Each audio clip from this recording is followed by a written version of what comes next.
할렐루야, 부활주일 아침입니다. 오늘 우리의 마음이 기쁘고 행복하고 또 감사가 풍성하기를 소망하고 축복합니다. 우리 함께 하나님 앞에 예배 자리로 나아가겠습니다. 함께 선포합니다. 주님께서 주시는 힘을 얻고 마음이 이미 시온의 순례길에 오른 사람들은 복이 있습니다. 만군의 주님, 주님의 집에 사는 사람들은 복됩니다. 그들은 영원토록 주님을 찬양합니다. 내 마음도 이 몸도 살아계신 하나님께 기쁨의 노래 부릅니다. 할렐루야. 우리 주님께서 가르쳐 주신 기도로 함께 기도합니다. 하늘에 계신 우리 아버지의 이름을 거룩하게 하시며 아버지의 나라가 오게 하시며 아버지의 뜻이 하늘에서와 같이 땅에서도 이루어지게 하소서.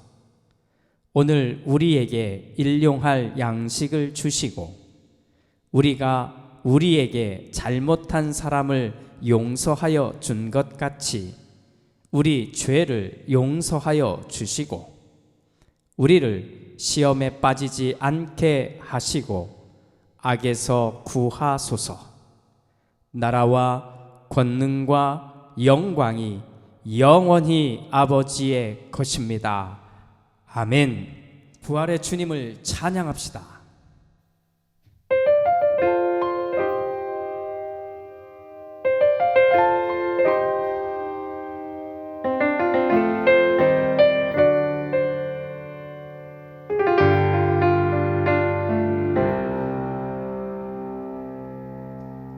주 하나님 독생자 예수 날 위하여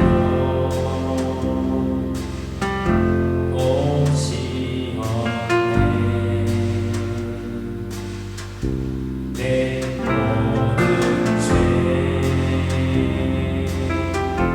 다 사시고 무덤에서 부활하신 나의 구세주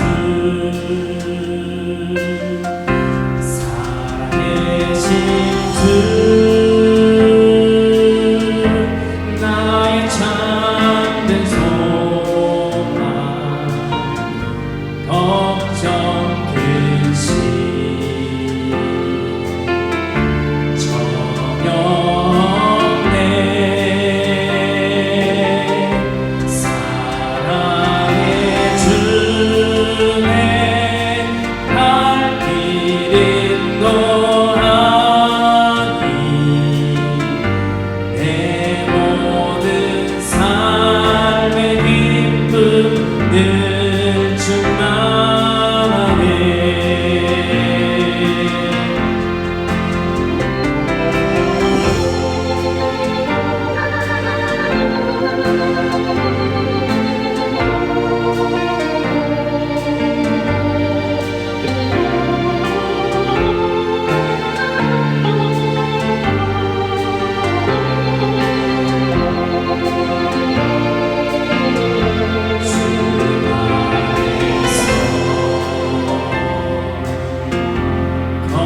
거듭난 생명 도우시는 주의 사랑 참 기쁨과 확신 가지고 예수님의 도심을 믿으며 살리 살아계신 주 나의 참된 소망 걱정 근심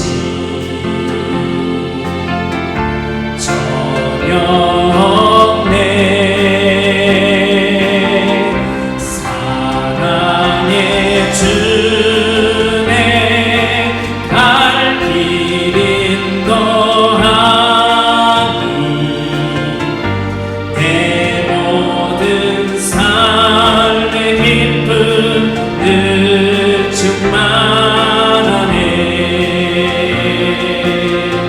사랑의 주네 갈 길은 너하니 내 모든 삶의 기쁨 늘 충만하네.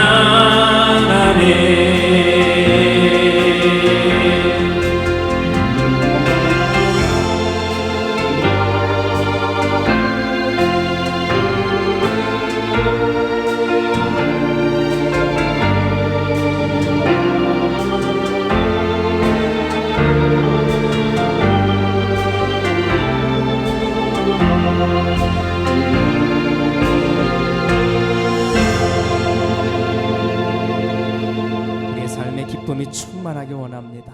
오늘 이 자리에 계신 주님, 성령님 나와 함께 하여 주시옵소서. 이 고백을 드리고 오늘 또 말씀 앞에 서는 우리가 되게 해달라고 우리 기도하는 시간까지 함께 갖겠습니다.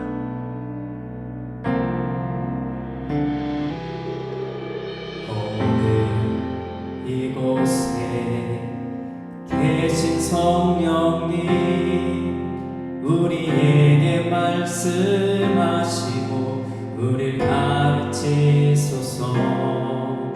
같이 우리 맘 열어주시고 주의 빛으로 밝혀 우리를 인도하소서. 오늘 이곳에 계신 성령님, 우리에게 말씀하시고 우리를 가르치소서. 같이 우리 맘 열어주시고 주의 빛으로 밝혀 우리를 인도하소서. 주님보다 앞서지 않고 겸손하게 주님의 말씀 기다리니 주님 손에 우릴 드립니다. 사랑으로 인도하소서.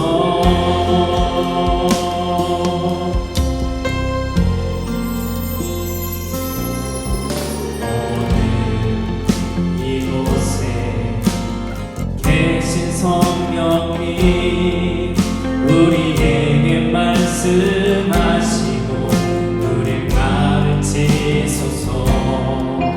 같이 우리 맘 열어주시고 주의 빛으로 밝혀 우리를 인도하소서. 주님보다 앞서지 않고 겸손하게 주님의 말씀 기다리니 주님 손에 우릴 드립니다. 사랑으로 인도하소서.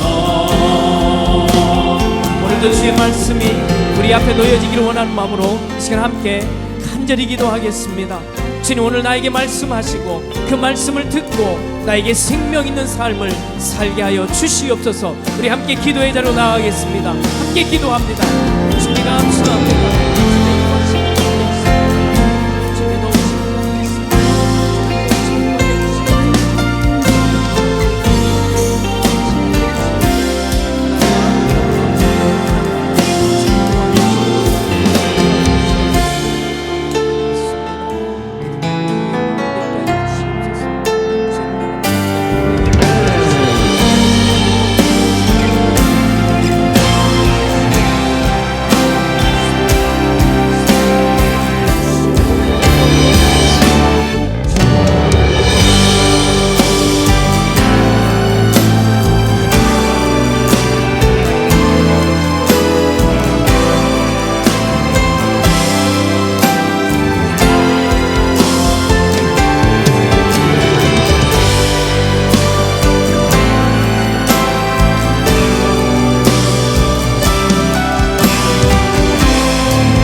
부활의 아침, 오늘 우리는 살아계신 주님을 찬양합니다. 부활의 아침, 죽음에 머물지 않고 다시 사신 주님을 찬양합니다. 오늘도 그 주님을 바라보며 주님이 우리에게 보내시겠다 약속하신 그 성령의 가르침 앞에 오늘 우리는 함께 합니다. 오늘도 우리를 사랑하셔서 말씀하시는 하나님의 말씀 앞에 무릎을 꿇게 하시고 우리의 마음을 열게 하시고 그 말씀 앞에 순종할 마음을 허락하여 주시옵소서. 지난 한 주간 특별히 구별하여 하나님 앞에 드린 우리의 시간들을 기억하여 주옵소서. 여전히 바쁘고 여전히 다양한 상황 속에 있지만 그럼에도 불구하고 그 속에서 하나님을 향하여 있는, 또 하나님을 향하여 어떻게든 서려고 한 우리의 모습을 기억하여 주셔서 오늘 이와 같이 하나님 앞에 예배하는 우리의 모습이 복되게 하여 주옵소서. 오늘 특별히 삶의 수고와 땀을 담아 드리는 예물을 기억하여 주시며 또 부활하신 주님을 찬양하며 감사히 드리는 예물도 기억하여 주옵소서. 이 예물 속에 담겨진 우리의 마음처럼 우리에게 주어진 시간들이 부활의 기쁨을 담아내는 인생들이 되게 하여 주시옵소서. 축복하며 예수님의 이름으로 기도드립니다. 아멘. 오늘 함께 나눌 하나님의 말씀은 사무엘기상 4장 12절부터 18절까지의 말씀입니다. 우리 함께 읽겠습니다. 어떤 베냐민 사람이 싸움터에서 빠져나와 그날로 실로에 이르렀는데 슬픈 나머지 옷을 찢고 머리에는 티끌을 뒤집어 쓰고 있었다. 그 사람이 왔을 때에 엘리는 길가 의자에 앉아서 길을 내다보면서 마음속으로 하나님의 궤를 걱정하고 있었다. 그 사람이 성읍에 이르러서 소식을 전하니 온 성읍이 두려워하며 슬피 울부짖었다. 엘리가 그 울부짖는 소리를 듣고 물었다. 저기 저 소리가 무슨 소리냐? 그 사람이 급히 달려와서 엘리에게 소식을 전하였다. 그 무렵 엘리는 98살 된 노인으로서 눈이 어두워져서 앞을 거의 볼 수 없었다. 그 사람이 엘리에게 말하였다. 저는 전쟁터에서 도망쳐 나온 사람입니다. 전쟁터에서 오늘 도망쳐 오는 길입니다. 엘리가 물었다. 젊은이, 무슨 일이 일어났소? 소식을 전하는 그 사람이 대답하였다. 이스라엘 백성은 블레셋 사람 앞에서 도망쳤고 백성 가운데는 죽은 사람이 매우 많습니다. 제사장님의 두 아들 홈니와 비느하스도 전사하였고 하나님의 궤는 빼앗겼습니다. 그가 하나님의 궤에 대한 소식을 전할 때에 엘리는 앉아있던 의자에서 뒤로 넘어져 문 곁으로 쓰러져서 목이 부러져 죽었다. 늙은 데다가 몸까지 무거웠기 때문이다. 그는 40해 동안 이스라엘의 사사로 있었다. 아멘.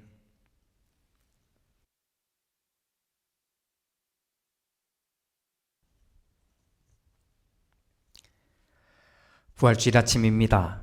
우리가 1년에 한 번씩 이 부활주일 아침에는 특별히 인사를 나눕니다. 그 당시 우리 성경이 기록되어 있던 당시 사람들이 이렇게 외쳤습니다. 그래서 교회가 이렇게 함께하는 겁니다. 한번 따라해 보겠습니다. 그리스도스 아네스티, 그리스도스 아네스티. 대답은 알리소스 아네스티, 알리소스 아네스티. 뜻은 이겁니다. 그리스도께서 부활하셨습니다. 그리스도께서 살아나셨습니다.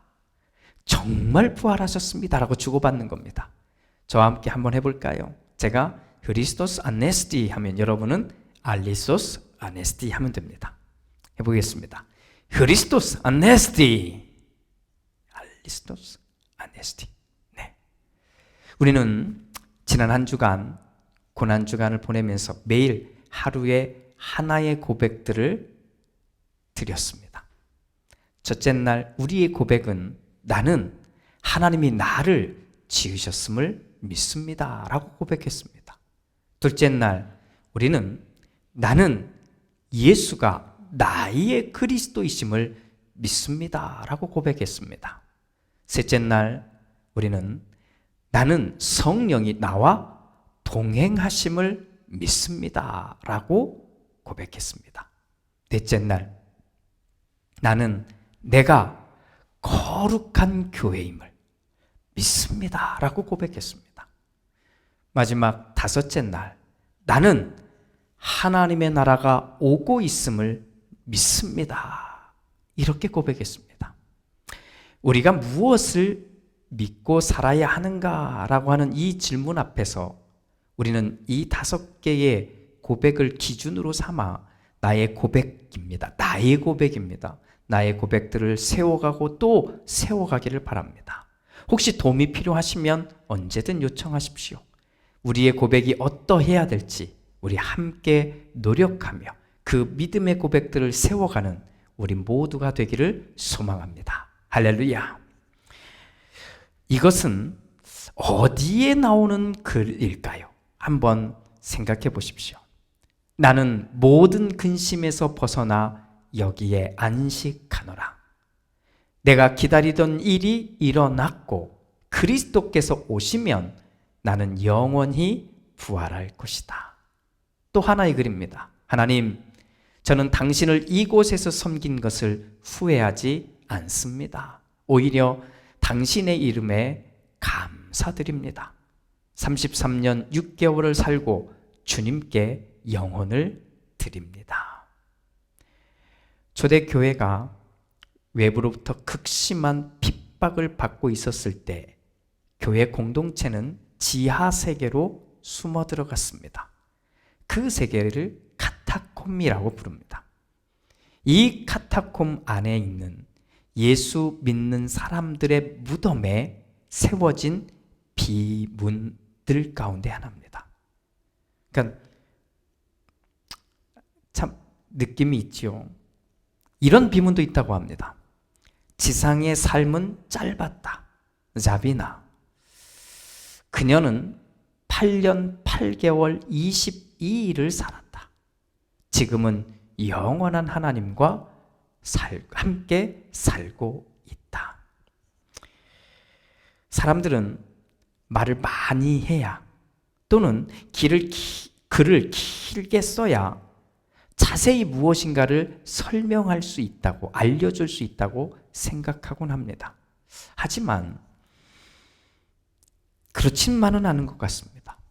짧은 글 안에 정말 엄청난 의미를 담아낼 수도 있고 또 그 무게감을 느낄 수 있기 때문입니다. 더욱이 인생이 담겨진 글은 한 문장만으로도 정말 큰 의미를 우리에게 던져주는 것 같습니다. 한편 비슷한 시기, 앞서 카타콤 이 비문이 발견된 그 모습과 비슷한 시기를 살았던 당시 로마 사람들의 비문은 어떤 글들이 적혀져 있을까요? 제가 한 3가지 정도만 가지고 와봤습니다. 해는 뜨고 또 해는 지지만 내게는 영원한 어두움이로다. 당신에게 포도주 한 잔, 그리고 나에게 또 포도주 한 잔. 이것이 인생이다. 인생은 욕망으로 채워져 있다. 하지만 욕망은 좋지 않다. 어떻습니까? 카타콤의 비문과 로마시를 이제 들어가다 보면 큰 길이 아피아라고 하는 도로인데 이 도로 길 옆에 이 소위 보면 무덤들이 많거든요. 거기에 세워진 이 비문들, 이 둘의 차이는 무엇일까요? 여러분 어떻게 느껴지십니까? 저는 이렇게 봅니다. 누군가에게는 죽음이 끝이라고 여겨진다면 누군가에게는 또 어떤 사람들에게는 이 죽음이 희망과 연결되고 있음을 보여주는 겁니다. 굳이 설명하지 않아도 되겠지요. 우리 그리스도인들은 죽음이라고 하는 명제를 아주 많이 테이블 위에 올려놓는 사람들입니다. 그리고 이 죽음을 희망과 연결시키는 사람들이 바로 우리 그리스도인들인 것입니다. 사랑하는 여러분, 부활절이 오면 우리는 매번 반복적으로 생각하고 또 마음에 다짐하는 것이 있습니다. 그것은 나의 죽음과 희망을 연결하는 겁니다. 달리 표현하면 나의 죽음과 영원한 생명을 연결하는 겁니다. 이게 우리의 모습인 거죠. 이게 우리들의 모습이라고 말할 수 있습니다. 오늘 우리는 한 사람의 죽음을 이야기하려고 합니다. 오늘 우리가 읽은 이 본문의 이야기는, 이 성경 이야기는 신학적으로는 아주 확실한 메시지를 가지고 있습니다. 아마 여러분들이 교회를 오래 다니셨거나 아니면 성경 공부를 좀 하신 분들이라면 지금부터 제가 하는 이 이야기를 들어보셨을 겁니다. 자, 이스라엘이 블레셋과 전쟁을 합니다. 첫 번째 싸움, 대패를 합니다. 그러자 하나님의 말씀이 담겨있는 언약궤를 가져오게 합니다. 왜냐하면 이 언약궤에는 하나님이 함께 계시다고 생각했기 때문입니다. 그리고 두 번째 싸움을 합니다. 이번에는 더 크게 패합니다. 수만 명이 죽습니다. 수만 명이 죽습니다. 난리가 난 것이지요. 더욱이 언약궤, 가지고 왔던 언약궤도 빼앗깁니다. 엘리 제사장의 두 아들도 그 전쟁에서, 그 싸움에서 죽고 맙니다. 엄청난 거지요. 이 소식을 이스라엘 사람들이 듣게 됩니다. 어떻게 됐겠습니까? 슬픔에 젖어듭니다. 통곡을 합니다. 또 언약궤를 빼앗겼다는 소식, 그리고 두 아들이 죽었다는 소식을 들은 엘리 제사장은 앉아있던 의자에서 넘어져서 목이 부러져서 죽습니다. 여기에 신학적인 메시지가 있습니다. 자, 이 스토리 안에 신학적인 메시지가 있는 겁니다. 자, 그것은 이스라엘은 하나님의 말씀에 순종하고 귀를 기울인 것이 아니라 하나님을 자기들이 원하는 대로 이용했을 뿐이라는 겁니다. 더욱이 이스라엘은 하나님의 언약궤를 빼앗겨버린 거예요. 빼앗겨버린 거예요. 그러니까 이스라엘은 망하게 된 겁니다. 자, 그냥 빼앗겼으니 망한 게 아니라 그 이전에 이미 엘리 제사장을 향한, 또 그 집안을 향한 심판의 예언의 말씀도 있었습니다. 그 일이 그대로 벌어진 거예요. 엘리 가문이 몰락하게 된 것. 자, 이것은 이스라엘이 언약궤를 빼앗긴 순간 이 가문은, 이 사람과 가문은 망하게 된 것입니다. 자, 맞습니다. 저도 이렇게 설교를 하면 아주 간단하고 쉽습니다. 그런데 저에게는 이 본문을 읽고 이 말씀을 전할 때 하나의 고민이 있었습니다. 그것은 너무나 선명한 하나님의 심판이 엘리 제사장과 그리고 그의 집안 사람들에게 주어졌다고 하는 이 사실부터 출발합니다. 그렇다면 어떻게 이 엘리 제사장의 죽음을 말할 수 있을까라고 하는 겁니다. 이렇게 죽음에 이른 엘리 제사장에 대해서는 나는 어떻게 말할 수 있을까? 이런 고민인 겁니다. 하나님의 일을 한다고 40년을 보냈는데 결국 하나님의 벌 받은 사람이네. 열심히 살면 뭐하냐고. 자식 농사 하나 잘못 쳤더니 결국 망하는데. 안타깝다, 슬프다. 하지만 벌 수 있나? 벌 받아야지. 자, 이렇게 우리가 쉽게 엘리 제사장의 죽음을 볼 수 있을까요? 어떤 사람이 죽었는데 그 죽음에 대해서 우리가 너무나 쉽고 간단하게 말할 수 있을까요? 라고 하는 겁니다. 저는 이것이 고민이었던 겁니다. 왜냐하면 저를 엘리 제사장에게 이렇게 대입을 시켜본 겁니다. 그러니까 생각이 많아진 거예요. 제가 목사가 되고 올해로 23년이 됐습니다. 뭐 그 이전의 사역까지 포함하면 더 길지만 그냥 그건 빼놓고라도 23년.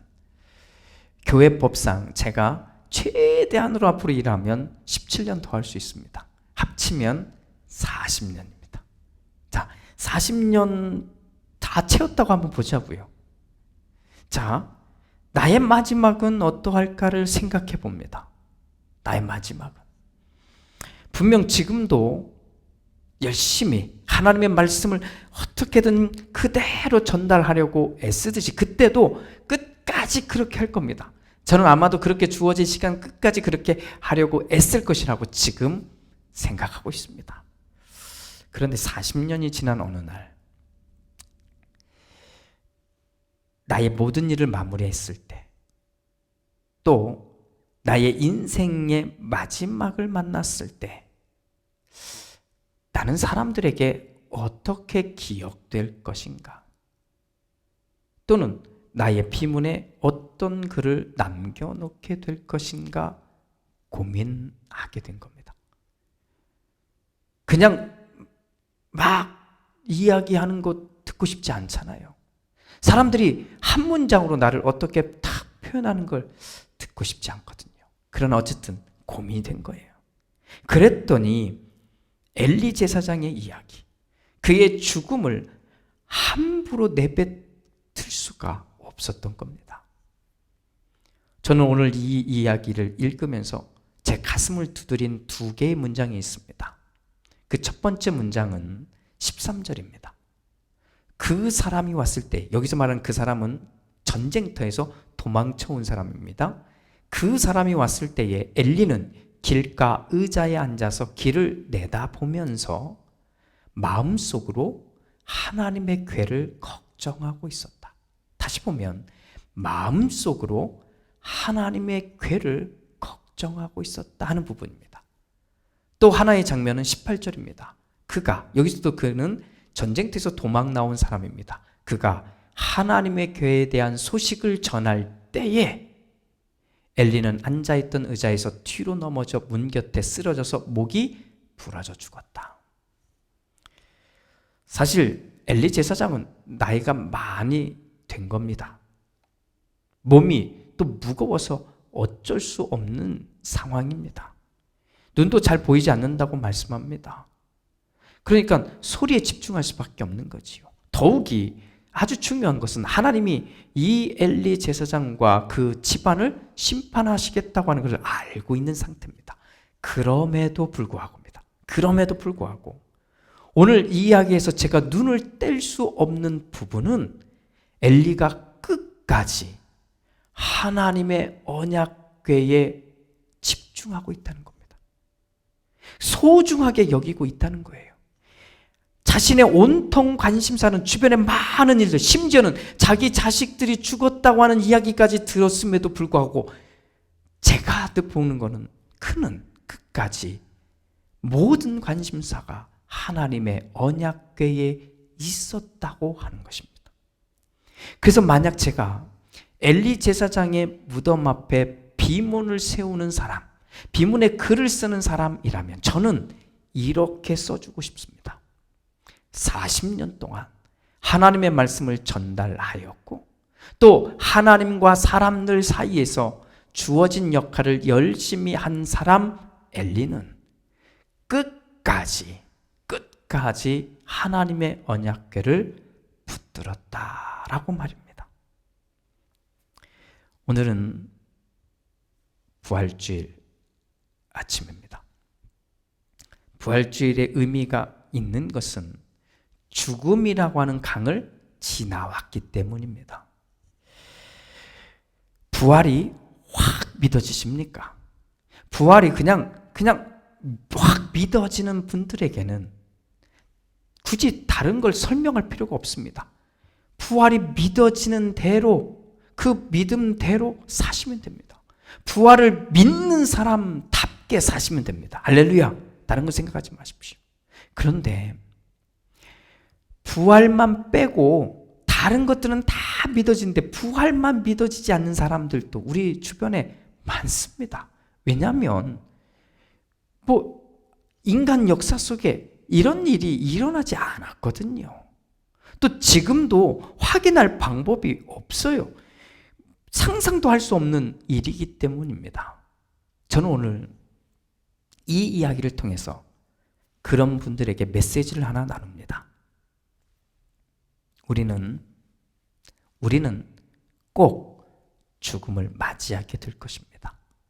그래서 오늘은 나의 죽음을 생각합시다. 나의 죽음을. 메멘토 모리. 나의 죽음을 생각합시다. 매일매일 나의 죽음을 기억하고 사는 사람들에게서의 삶은 슬픈 것이 아닙니다. 우린 죽음만 생각하면 자꾸 슬프다고 연결하는데 오히려 슬픈 것이 아닙니다. 오히려 가벼움과 평안입니다. 왜냐하면 매일매일 나의 죽음을 생각하기 때문에 매일매일 가장 소중한 것, 가장 좋은 것, 가장 하고 싶은 것, 지키고 싶은 것, 그것을 하면 되거든요. 불필요하고 정말로 아닌 것들에 내가 왔다 갔다 흔들리지 않아도 되거든요. 그래서 오히려 나의 죽음을 기억하는 사람들의 매일매일은 슬픈 게 아니라 가벼움과 평안이 될 수 있는 겁니다. 어떤 상황에서도 나의 죽음을 생각하며 살면 지금은 부활을 믿지 않고 있더라도 언젠가 그때가 오면 우리는 모두 함께 이 부활의 기쁨에 함께하게 될 것입니다. 부활절 아침, 죽음이라는 단어가 여러분에게 무겁게 느껴지지 않기를 바랍니다. 그렇다고 죽음이 없는 부활을 생각해서도 안 됩니다. 우리는 나의 죽음을 통해 무엇을 남길 것인가를 생각합시다. 그리고 그 마지막에 우리 모두 부활의 기쁨에 함께하는 사람들이 다 되시기를 주님의 이름으로 축복합니다. 아멘. 기도합니다. 주님, 오늘 우리는 한 사람의 죽음의 이야기를 보았습니다. 그리고 나의 이야기로 가져와 봤습니다. 그래서 우리는 한 걸음 더 나아가 하나를 고민합니다. 메멘토 모리. 나의 죽음을 기억합니다. 죽음에서 끝나는 게 우리가 아니기에 일단 주님 앞에서 나의 죽음을 기억하고 그리고 이 땅에서 주어진 삶을 잘 살다가 부활의 영광에 함께 참여하는 사람이 되겠습니다. 이렇게 마음에 결단하는, 그래서 죽음이 결코 무거운 것이 아니라 우리에게 가벼움과 또 평안을 선물하고 있음을 보는 우리 모두가 되게 하옵소서. 예수님의 이름으로 기도드립니다. 아멘.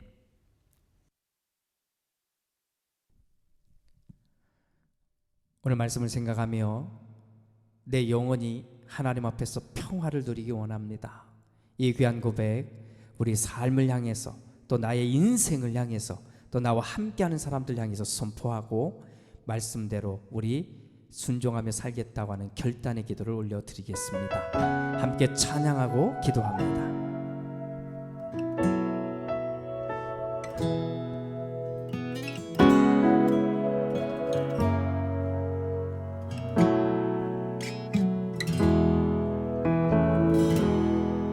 내 영혼의 깊이 깊은 데서 맑은 가랑이 울려나네.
우리의 삶을 향해 선포합니다. 또 내 인생을 향해 선포합니다.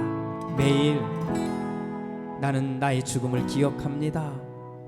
이 고백을 하며 또 부활의 영광과 부활의 소망을 두고 살아갈 우리를 향해 선포하겠습니다. 하나님, 나의 삶에 평안을 허락하여 주옵소서. 나의 인생에 평안을 허락하여 주시옵소서. 우리 결단의 기도를 올려드리겠습니다. 기도합니다.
지금은 우리 주 예수 그리스도의 은혜와 아버지 하나님의 그 크신 사랑하심과 성령 하나님의 은총이 부활의 날 아침 기쁨과 감사로 예배하며 또 나의 죽음을 기억하며 살겠다고 마음에 다짐하고 그 부활의 영광을 참여하는 마음으로 주어진 삶을 살아내겠다고 결정한 우리 모두 위에, 또 우리의 삶과 가정과 직장과 자녀들 위에 이제로부터 영원토록 함께 하시옵기를 간절히 축원하옵나이다. 아멘.